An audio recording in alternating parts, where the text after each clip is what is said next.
Welcome to One Chemistry. Always try to do your best.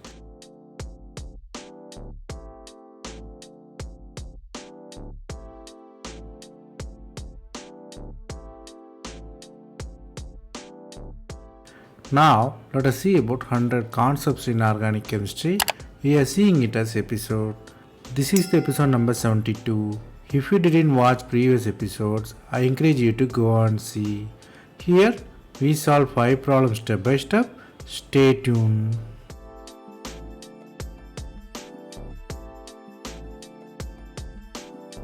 Let us see the first question. They given the 3 different alkenes there. They are asking the coupling constant between the hydrogens there in proton NMR. It is in the heads. The first compound is hydrogens are syn to each other.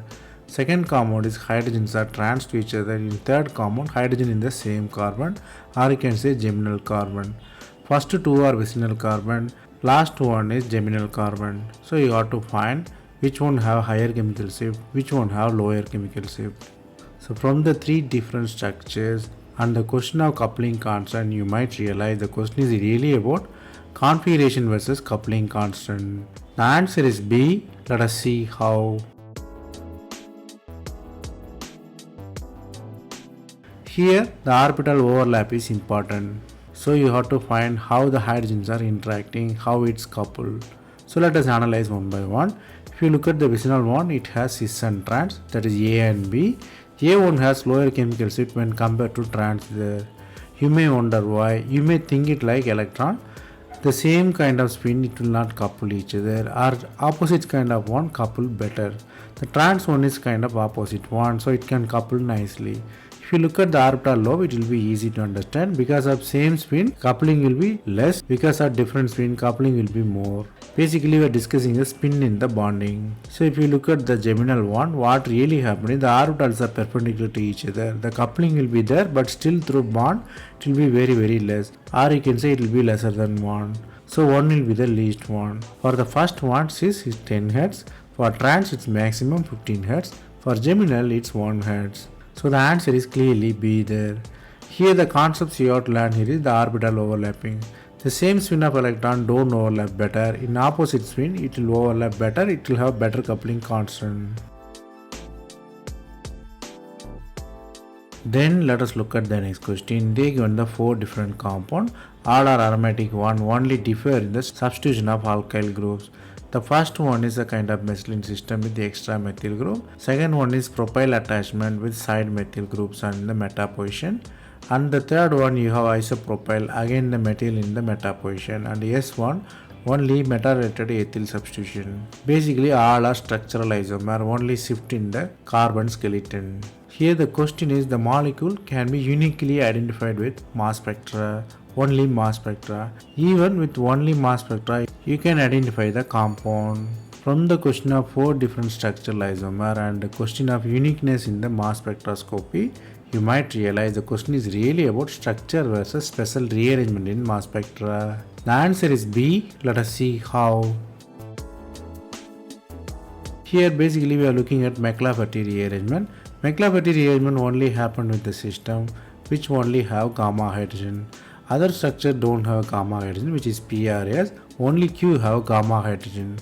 Basically, McLafferty rearrangement is about 6-member transition state formation with hydrogen. Basically, it's a gamma electron transfer to the other carbon. So 6-member transition state nicely formed. Here I highlighted the hydrogen. Then the hydrogen transfer. You have fragmentation with alkenes there. So this is the structure can uniquely identified by the McLafferty rearrangement.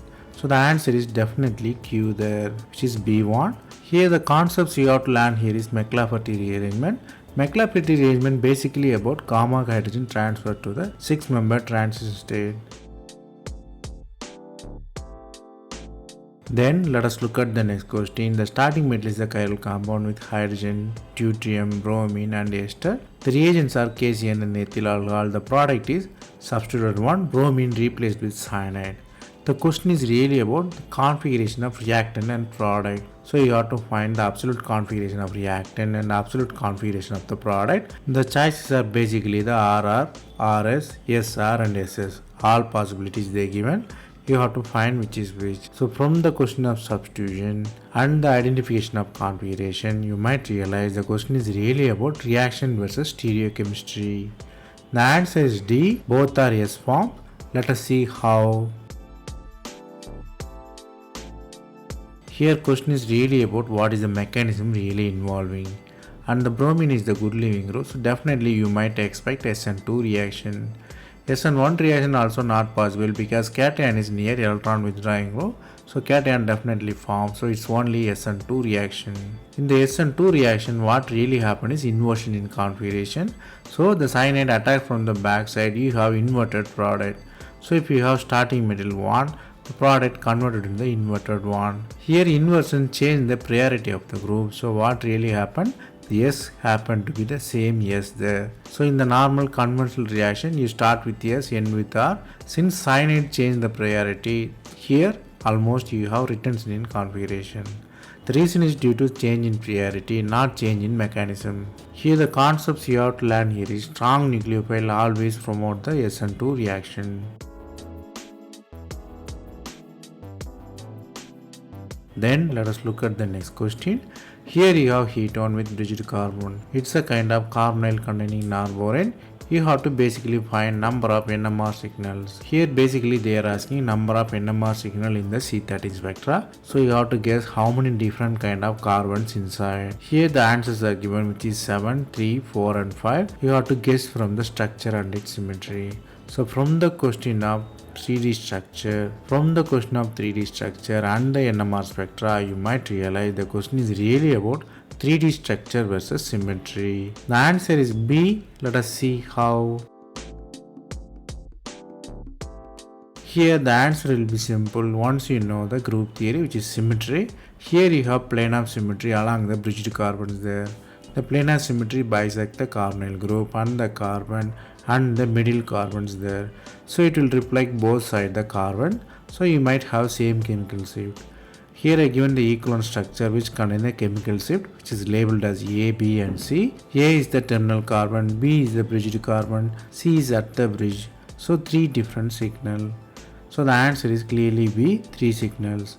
Here the concepts you have to learn here is symmetrical compound gives the less number of signal, asymmetrical compound gives the more number of signals. Then let us look at the next question. They given the 3 different structure with the labeled hydrogen, which is A and B. The X compound is the labeled hydrogen near the chiral center. In Y1, 2 hydrogen with the propyl group. In the Z1, the chlorine attached hydrogen.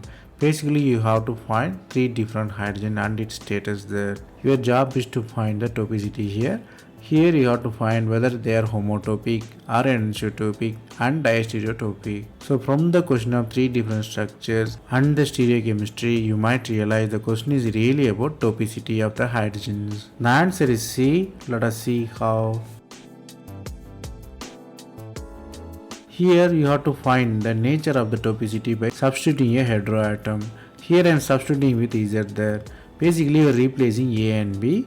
If you replace A, what really happened? If you replace B, what really happened? So your job is to find replaced hydrogen. If you look at the X1, you can replace A and B with Z. So if you look at it, it will be a diastereomer. Because already it has a chiral center. You are creating new more chiral center. One more chiral center. So it's diastereotopic. If you look at the Y1, you have the same compound. Because the compound has plane of symmetry and C2 axis. So both are same product. So you are having homotopic proton. If you look at the Z1, basically you have new chiral center. It is a enantiomers. They are mirror image of each other. So it is anisotropic. So X is diastereotopic, Y is homotopic, Z is anisotropic. So the answer is clearly C there. Here the concepts you have to learn here is topicity. Topicity you can identify with replacing of interested hydrogens.